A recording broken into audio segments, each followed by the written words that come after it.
The power of disappearing. There is a quiet kind of strength that most people never learn. The strength to walk away without anger, to stay silent when provoked, and to disappear when everything inside you wants to prove, explain, or fight. Carl Jung's timeless words, "Don't react, don't explain, simply disappear," are not advice for the weak, but wisdom for the evolved. We live in a world addicted to reaction.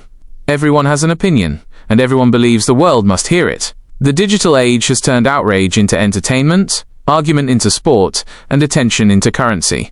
We are taught that silence means weakness, and that walking away means defeat.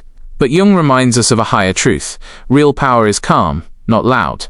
The one who can stay still in chaos, who can remain centered when others seek conflict, holds a strength far greater than those who constantly react. To not react does not mean to suppress emotion, it means to master it.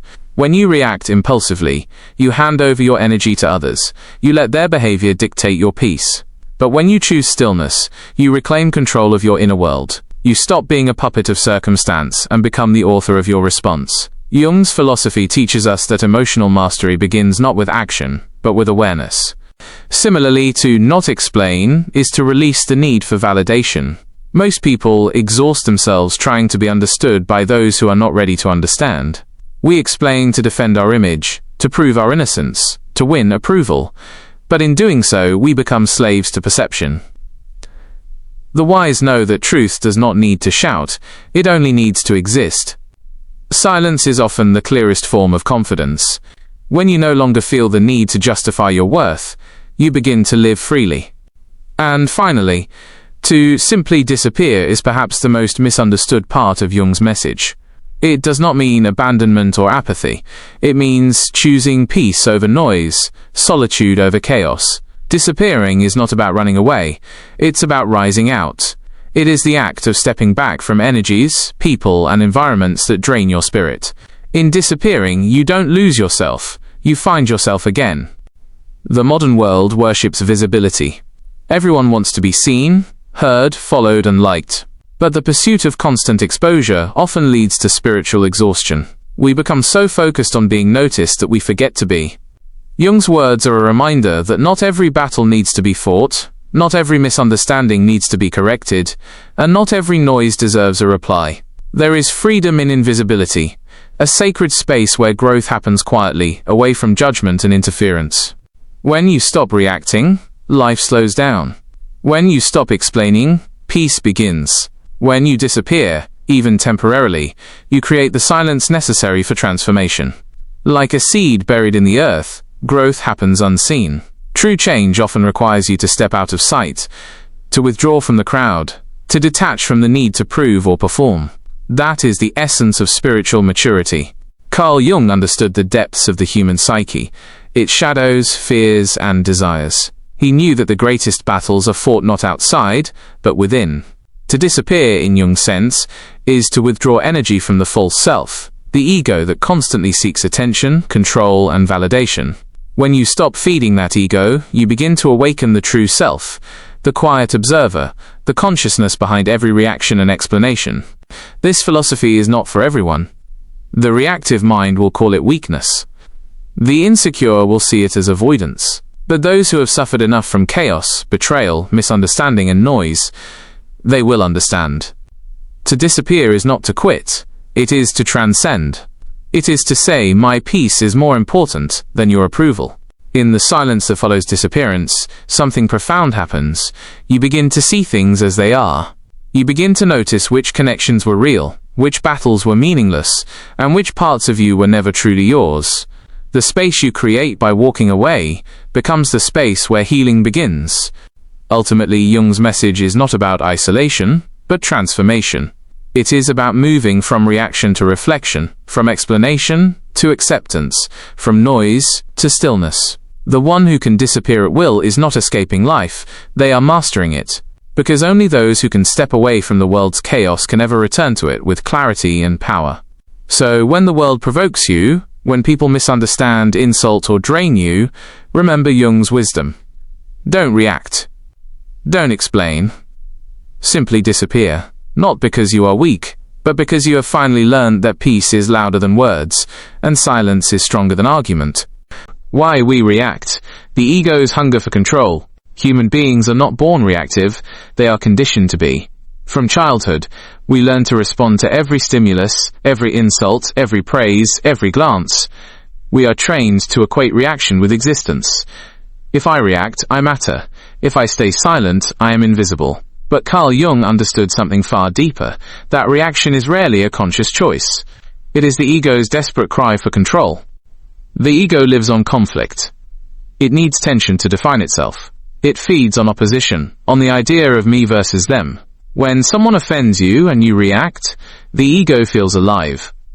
When someone misunderstands you and you rush to explain, the ego feels validated. But beneath all that noise, the real self, the silent observer, is watching quietly, untouched. Jung taught that the key to psychological freedom lies in recognizing this difference. You are not your reactions, you are the awareness behind them. The illusion of power in reaction. When we react, it feels powerful. A defense, a stand, an act of courage. But that power is an illusion. Reaction is actually submission, because it means someone else has managed to control your emotional state. They push a button, and you respond exactly as predicted. They insult, and you burn. They ignore, and you chase. They doubt, and you explain. That is not power, it is dependency. The ego hates uncertainty, so it reacts to everything that threatens its image. But the wise understand that not every attack deserves a counterattack. Sometimes the most powerful move is stillness. Silence disarms the manipulative and confuses the malicious because they expect resistance. When none comes, they lose control, and you regain yours. Reaction is a transaction. You give energy to what disturbs you. And every time you feed your reaction, you strengthen the very thing you wish to escape. The person who triggers you learns how to control you, and you become their puppet. Jung's insight was clear. What you react to, you are bound to. Emotional triggers and the shadow self. Jung believed that our strongest reactions reveal our deepest wounds. When something makes us angry, defensive, or insecure, it is rarely about the present situation. It is about the parts of ourselves we have not yet accepted. He called this the shadow, the hidden, unacknowledged aspects of our psyche that we reject or deny. For example, if criticism enrages you, perhaps you secretly fear not being good enough. If rejection breaks you, perhaps you depend too much on approval. If being misunderstood feels unbearable, perhaps you haven't made peace with your own uncertainty. Every reaction then is a mirror. It shows us where we are still chained.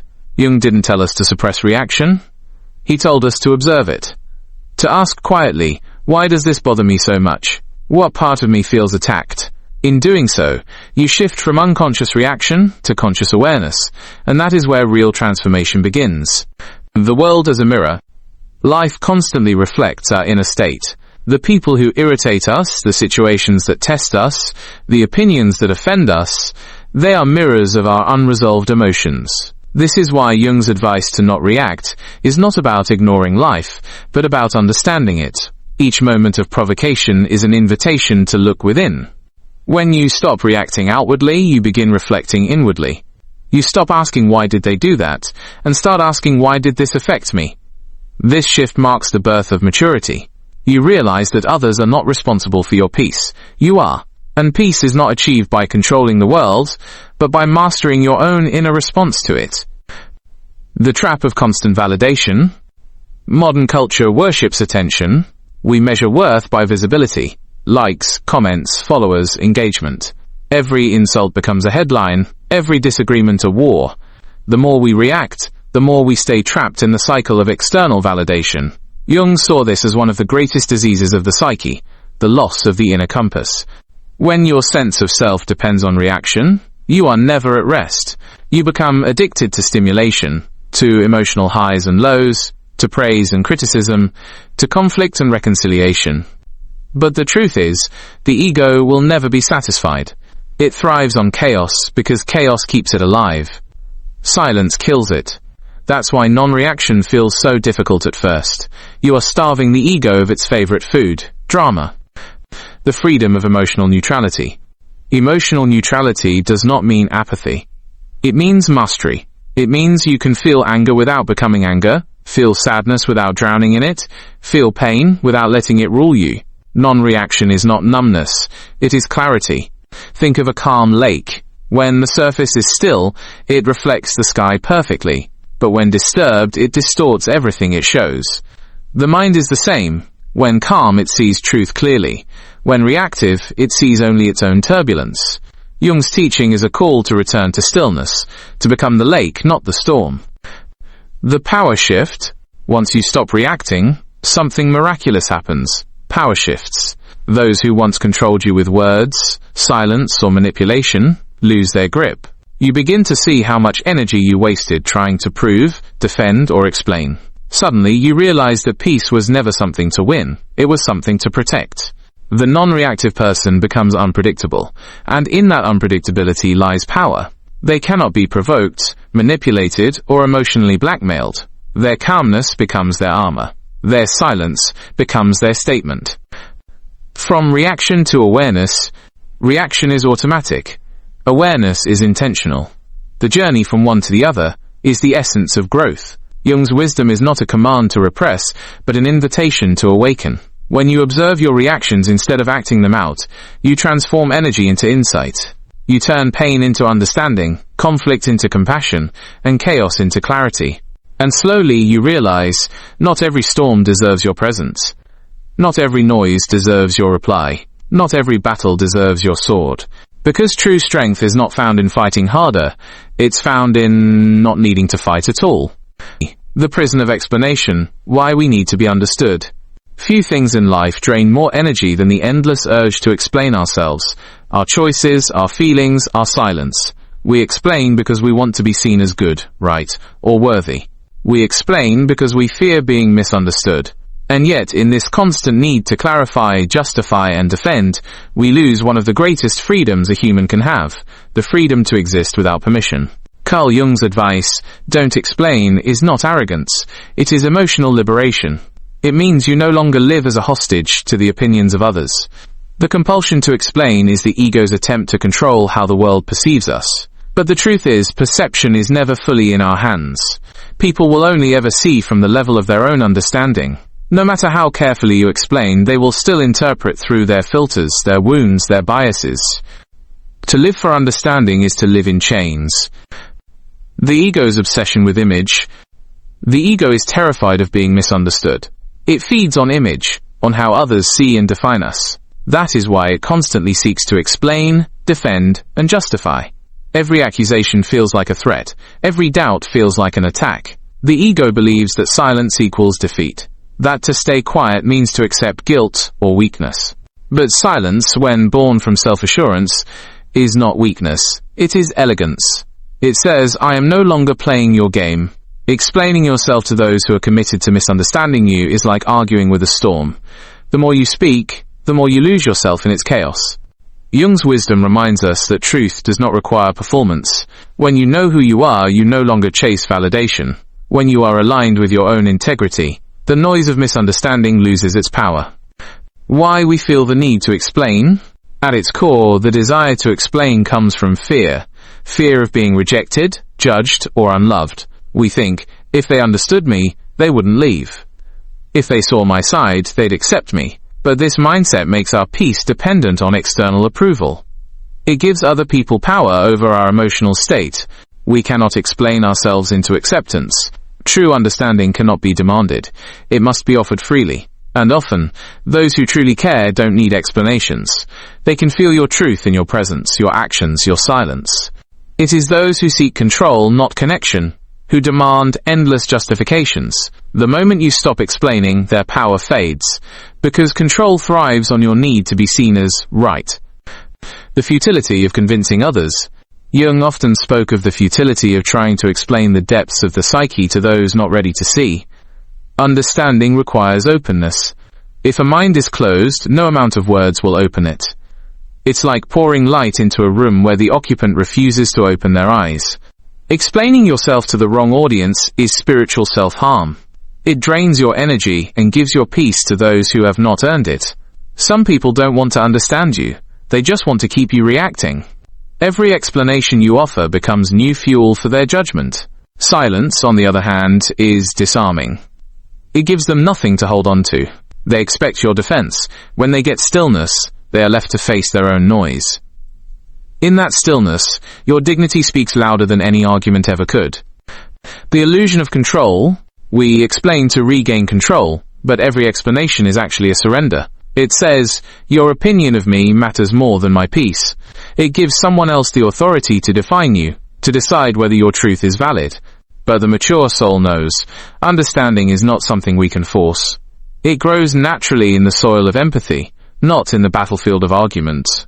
The need to explain dies the moment you realize that truth stands even when it is silent. There is also a quiet paradox in Jung's philosophy. The less you explain, the more powerful your presence becomes. People sense calmness in those who don't chase understanding. Their silence unsettles the insecure because it exposes their need for reaction. In refusing to explain, you reclaim both your time and your dignity. Relationships and the need to be seen. In relationships, romantic, familial, or professional, the need to explain often causes pain. We try to translate our emotions into words that others may never fully grasp. We overanalyze, overtalk, overjustify, believing that communication alone will fix everything. But sometimes it's not a communication issue, it's a comprehension issue. You can't teach emotional depth to someone who only listens from their ego. Some people only hear what threatens their comfort. They twist words to maintain their illusion of control. And so you explain, they distort, you defend, they accuse, and the cycle continues. The only way to break it is to step out of it. To say without bitterness, I no longer need to be understood by those who refuse to understand. The moment you stop trying to be understood, you create space for inner peace. You begin to attract those who don't need your explanations, they simply get you. They sense your authenticity because it resonates with their own. The freedom of unexplained existence. There is something profoundly peaceful about living without explanation. You move quietly, you make decisions that align with your truth, and you let people interpret as they wish. You stop editing yourself to fit expectations. You stop shrinking to avoid criticism. You stop performing goodness to earn love. You simply live, and that simplicity is power. When you stop explaining, you start existing authentically. You no longer fear being misunderstood, because you understand yourself. You no longer crave external validation, because your own conscience is clear. That is the essence of self-possession. Being rooted so deeply in your truth that you do not need the world's approval to breathe. The psychological shift. To move from explanation to acceptance is a psychological evolution. It means your center of gravity shifts inward. You no longer chase peace, you become peace. You no longer beg to be seen. You see yourself. This is not indifference, it is spiritual maturity. You begin to realize that your silence protects what words would only cheapen.